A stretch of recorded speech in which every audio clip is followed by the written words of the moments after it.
ഇത്തരത്തിലുള്ള വ്ളോഗിലൂടെയും മറ്റും അവരിലേക്ക് ഒരു തെറ്റിദ്ധാരണ വരുത്തുന്ന ഒരു സന്ദർഭമാണുള്ളത്.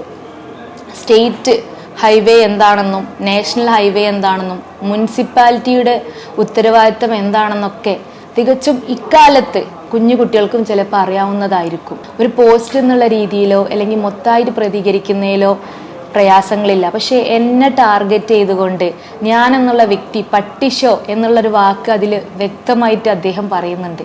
പട്ടിഷോക്ക് വേണ്ടിയിട്ട് വെറും ചുവപ്പ് ബോർഡിൽ അങ്ങോട്ടും ഇങ്ങോട്ടും തൻ്റെ കുടുംബങ്ങൾക്ക് വീട്ടിലേക്ക് യാത്ര ചെയ്യുന്ന വ്യക്തിയാണെന്നും അതുപോലെ തന്നെ ചായം പുരട്ടിയ വേഷത്തിലേക്ക് സംവിധാനം മാത്രമാണ്, അല്ലെങ്കിൽ മുടി സ്ട്രെയിറ്റ് ചെയ്ത് അങ്ങനെയൊക്കെ പല പേഴ്സണൽ ഹറാസ്മെന്റ് അതിൽ വളരെ വ്യക്തമായിട്ട് പറഞ്ഞു. നഗരസഭ എന്നുള്ള രീതിയിൽ, നഗരസഭാ ചെയർപേഴ്സൺ എന്നുള്ള രീതിയിൽ ഞാൻ ഇടപെട്ടിട്ടുണ്ടോ, ഞാൻ ലെറ്റർ അയച്ചിട്ടുണ്ടോ, ഇതിന് നടപടികൾ എത്രത്തോളം സ്പീഡാക്കാൻ നോക്കിയിട്ടുണ്ടോ, MLA ആയിട്ട് കോണ്ടാക്ട് ചെയ്തിട്ടുണ്ടോ, ഇങ്ങനെയുള്ള കാര്യങ്ങളൊക്കെ നിങ്ങൾ അറിയണം. അറിയാതെ നിങ്ങൾ ഒരാളെ പേഴ്സണൽ ഹറാസ് ചെയ്യരുത്. ഇപ്പം ഈ അടുത്ത് പ്രിൻസ് എന്ന മൂവിയിലും നമ്മൾ കണ്ടിട്ടുണ്ട്, ഒരാളെ ലൈഫ് സ്പോയിൽ ചെയ്തിട്ട് അയാൾ മരണത്തിലേക്ക് അടുത്തത് വരെ ഇത്തരത്തിലുള്ള വ്ളോഗേഴ്സിൽ നിന്നാണ്. മരണ വീട്ടിൽ പോലും മര്യാദ പാലിക്കാതെ കുറച്ച് വ്യൂസിനും ലൈക്സിനും വേണ്ടി നിങ്ങൾ ഈ കാണിക്കുന്ന ക്രൂരതയുടെ ഉത്തരവാ ഇപ്പൊ ഈ ICU കിടക്കുന്ന സഫ്യ. നിറത്തിന്റെ പേരിലോ ജാതിയുടെ പേരിലോ പേഴ്സണാലിറ്റിയെ വെച്ചിട്ടൊന്നും ഒരാളെ വിലയിരുത്തരുത്. എന്ന് വെച്ചാൽ അവനവന്റെ പേഴ്സണാലിറ്റി അവനവനുള്ളതാണ്. 3 മാസം കഴിഞ്ഞാൽ ഇലക്ഷൻ വരികയാണ്. അപ്പോൾ ഇലക്ഷനെ അഭിമുഖീകരിച്ച് രാഷ്ട്രീയ തന്ത്രങ്ങളൊക്കെ ആയിട്ടായിരിക്കും നിങ്ങൾ വ്ളോഗുകൾ ചെയ്യുന്നത്.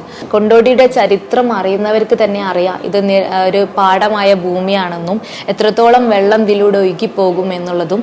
അതുപോലെ തന്നെ കഴിഞ്ഞ വർഷങ്ങളായി അതിൻ്റെ മുന്നത്തെ വർഷങ്ങളായിട്ടൊക്കെ NH 17 ഉണ്ടാവുന്ന ബ്ലോക്കും മറ്റു കാര്യങ്ങളൊക്കെ ഗതാഗത തടസ്സങ്ങളൊക്കെ അറിയുന്നവരാണ്. ഇതിൻ്റെ ബസ്സിൻ്റെ അസോസിയേഷനിലെ ആളുകൾ, അതുപോലെ തന്നെ വിവിധ രാഷ്ട്രീയ പാർട്ടിക്കാർ, ഓട്ടോ തൊഴിലാളികൾ അടക്കമുള്ള ആളുകൾ എന്നെ നേരിട്ട് വിളിച്ചുകൊണ്ടും ഇതിന് നമ്മൾ എന്തൊക്കെ ചെയ്തു എന്നുള്ളതൊക്കെ അറിഞ്ഞതാണ്. അവർക്ക് ഞാൻ ഡയറക്റ്റ് ആയിട്ട് ഞാൻ അയച്ച കത്തിൻ്റെ കോപ്പി അടക്കം കൊടുത്തിട്ടും അവരോട് ഞാൻ പറഞ്ഞതാണ്, ഇത് നമ്മൾ പബ്ലിഷ് ചെയ്യേണ്ട, എനിക്കൊരു ഷോ വർക്കോ അല്ലെങ്കിൽ നമ്മൾ ചെയ്തു എന്നുള്ളത് ജനങ്ങൾ അറിയേണ്ട, നമ്മൾ ജനങ്ങൾക്ക് ബുദ്ധിമുട്ടിക്കുന്ന തരത്തിൽ നിന്ന് മാറി ഒരു റിസൾട്ട് ഉണ്ടാക്കാൻ നോക്കിക്കൊണ്ട് നിൽക്കുകയാണ്. ആ റിസൾട്ട് 1-2 ദിവസത്തിൻ്റെ ഉള്ളിൽ ഞാൻ ഉണ്ടാക്കി തരും എന്ന് പറഞ്ഞതിൻ്റെ അടിസ്ഥാനത്തിൽ മിനിയാന്ന് നമ്മൾ ഓട നീക്കം ചെയ്തു. വെള്ളത്തിൻ്റെ തടസ്സങ്ങൾ ഒരുപാട്, ആ ഓട നീക്കം ചെയ്തത് എന്ന് പറഞ്ഞാൽ അതിന് പേപ്പർ നടപടി ഇനി എന്ത് സ്വീകരിക്കും പോലും നഗരസഭ, എന്ന് വെച്ചാൽ നഗരസഭയുടെ കർത്തവ്യമല്ല അത്.